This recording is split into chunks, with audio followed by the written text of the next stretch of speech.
নং নপাড়া union BNP কর্তৃক আয়োজিত দেশনেত্রী বেগম খালেদা জিয়ার রোগ মুক্তি কামনায় আজকের এই দোয়া মাহফিলের সম্মানিত সভাপতি আবার শ্রদ্ধেয় বড় ভাই আলী ভাই, আজকের এই অনুষ্ঠানের প্রধান অতিথি আমাদের পুঠিয়া দুর্গাপুরের গণমানুষের নেতা, আমার আপনার সকলের শ্রদ্ধেয় ব্যক্তিত্ব অধ্যাপক জনাব নজরুল ইসলাম মণ্ডল, সেই সঙ্গে উপস্থিত আছেন তার সুযোগ্য সন্তান বন্ধুবর আবু বকর সিদ্দিক রাজন ভাই এবং সফর সঙ্গী হিসাবে পুঠিয়া থেকে আগত বিভিন্ন নেতৃবৃন্দ, দুর্গাপুর থানা, পৌরসভা এবং দুর্গাপুরের বিভিন্ন অঞ্চল থেকে আগত আমার বিএনপির প্রাণপ্রিয় নেতাকর্মী ভাই ও বন্ধুরা, সবার প্রতি রইল আমার পাড়ানগর ইউনিয়নের পক্ষ থেকে আন্তরিক অভিনন্দন এবং সালাম।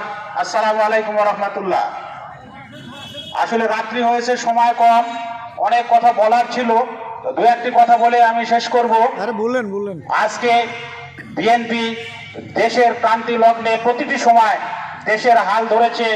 সেই ৭১-এ আমাদের শহীদ প্রেসিডেন্ট জিয়াউর রহমান স্বাধীনতার ঘোষণার মধ্য দিয়ে আজকে দেশের স্বাধীনতার জন্য সর্বোচ্চ ভূমিকা সেই সময় রেখেছিলেন।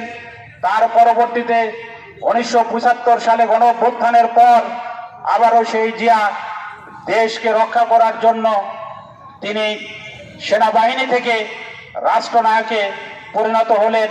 তারপরে ৯০ সাল এরশাদ সরকার দীর্ঘদিন স্বৈর শাসনের মাধ্যমে দেশ পরিচালনা করেন।